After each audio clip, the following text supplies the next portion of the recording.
আসেন আমার ইমাম পাকের আলোচনা করি। এ নওজওয়ানেরা, হযরত ইমাম হুসাইন, হযরত ইমাম হাসান দুই ভাই একদিন হাতে লিখা করেছে। এখন আমরা বাচ্চাদেরকে সিলেটে লিখাই বা খাতাতে লিখাই, তখনকার সময়ে পাথরে বা চামড়ার উপরে লিখা হতো। যাক, যে কোনো বিষয়ে, যে কোনো জিনিসের উপরে দু ভাই কিছু লিখেছে। মায়ের কাছে নিয়ে এসে বলে, আম্মা কার লিখাটা বেশি সুন্দর হয়েছে? স্বাভাবিক, আমাদের বাচ্চারাও করে। কিন্তু খাতুনে জান্নাত দেখছে বাচ্চা তো আল্লাহর নবীর পিয়ারা বাচ্চা, যদি আমি কারো একটা পক্ষ নিই আর একটার মনে দুঃখ হয়ে যাবে। ঠিক তাই খাতুনে জান্নাত বললেন, যাও তোমার আব্বা মওলা আলীর কাছে চলে যাও, হযরতে আলী এর সমাধান করবে। নিজের থেকে ঠেলে দিলেন। হযরতে আলীর কাছে দুজন ভাই চলে গেল, ছোট ছোট। আব্বা জান, কার হাতের লেখা ভালো? হযরতে মওলা আলীকে, যিনি এলেমের দরজা, জোরে বলুন সুবহানাল্লাহ, এক মুহূর্তে হাজারো সমস্যার সমাধান করে দিতেন।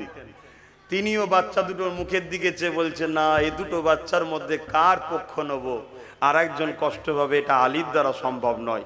তাই বললেন, তোমাদের এই সমস্যাটা তোমাদের নানার কাছেই সুবিধা হবে, নানার কাছে যাও। রাসূলুল্লাহর কাছে পাঠিয়ে দিলেন। কি গো, শুনছেন? মনের মধ্যে একটা ভালো আনন্দ লাগছে কি? যার যার লাগছে এতটুকু নিশ্চিন্তা, পাপী হতে পারেন, বেঈমান কিন্তু এখনো হননি। 100% বলে যাচ্ছি। সেদিনও ছিলাম, আজও আছি, যতদিন বাঁচবো। সেদিনও একদল মুনাফেক আমার পিছনে লেগেছিল, আজও আছে, যতদিন বাঁচবো আমার পিছনে একদল থাকবে। কথা বুঝে আসছে না? নাই, কিন্তু দম নাই আমাকে ভুল প্রমাণ করে দিবার। কথা বুঝতে পারছেন? এ দম নাই।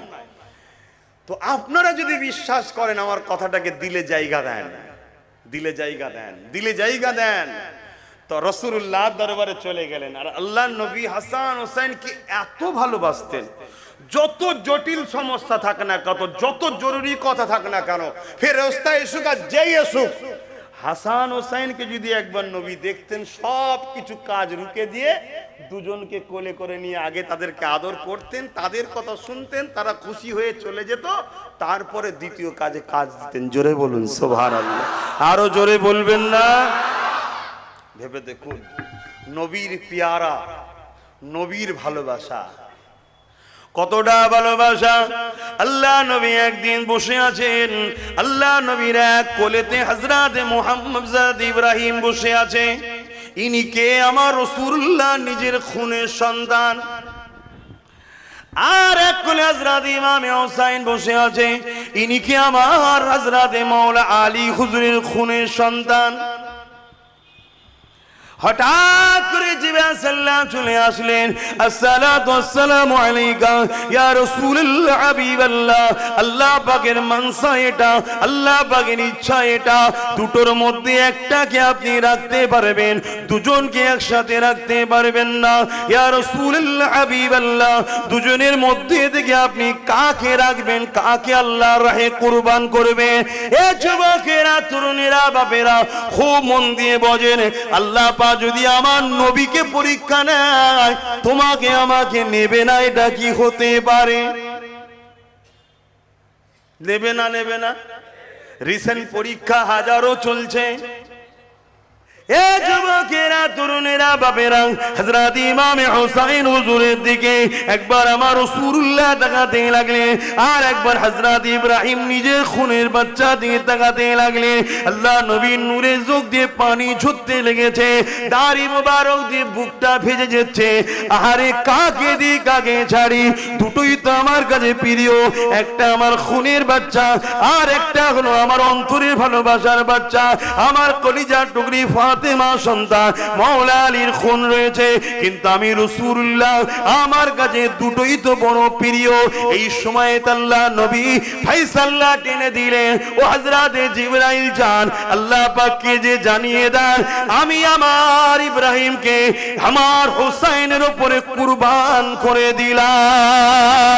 এ যুবকেরা, তাই আল্লাহ নবী বারবার হোসাইন হুজুরকে আদর করতেন আর বলতেন, এ হোসাইন রে, তোর উপরে আমার বাচ্চা ইব্রাহিমকে আমি মুহাম্মদ কুরবানি করেছি। এ যুবকেরা, আমার রাসূলুল্লাহ ইমাম পাকদেরকে কতটা মুহাব্বত করতে, ভালোবাসতেন, পিয়ার করতেন। সেই ইমাম পাক হুজুরদের আলোচনা কি করব।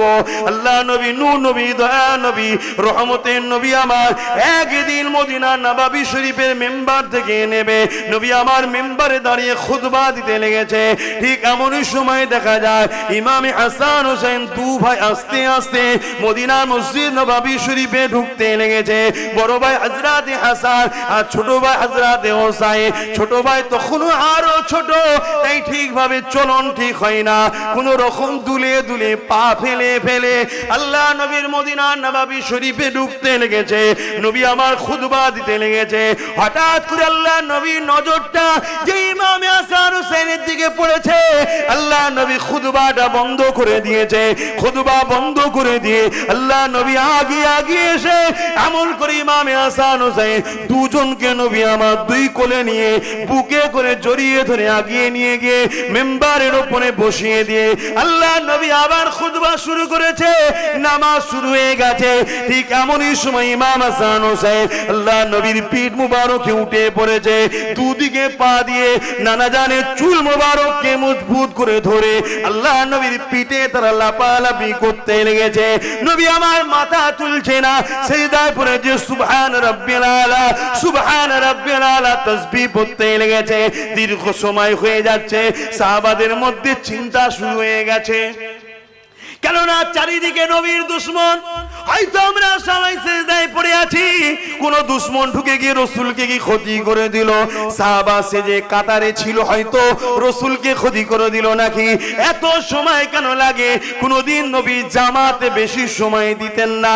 কেন? জামাতে যুবকও থাকে, বুড়ো থাকে, সবার কথা মাথায় রেখে জামাত পড়তে হয়। একা যখন নামাজ পড়বেন, রাতকে রাত কাটিয়ে দেন, অসুবিধে নাই। জামাতে গুরুত্ব দিতে হয়, কেননা বয়স্ক মানুষও থাকে, তারা বেশিক্ষণ কিরাতে দাঁড়াতে পারবে না, বেশিক্ষণ রুকুতে দাঁড়াতে পারবে না, বেশিক্ষণ সিজদা অবস্থায় থাকতে পারবে না। অনেকের পেশাবের অনেক শিকায়েত আছে, অনেক প্রবলেম রয়েছে। তাই নবী আমার শিক্ষার জন্য সিজদায় তখন পড়ে থাকতেন না। আজকে সাহাবারা অবাক হয়ে যে যখন এই চিন্তা করতে লেগেছে, একজন সাহাবী বলতে লেগেছে, আমি সামান্য মাথাটা তুলে চোখটা দিয়ে দেখতে লেগেছি, কেন নবী মাথা তোলে না। আমি অবাক হয়ে গেলাম। আল্লাহ নবী সিজদায় পড়ে রয়েছে, আর নবী পাকের পিঠে ইমামে হাসান হোসেন দুজনে বসে রয়েছে। নানা জানের চুলকে ধরে তারা পিঠের উপরে লাফালাফি খেলা করছে, আনন্দ করছে।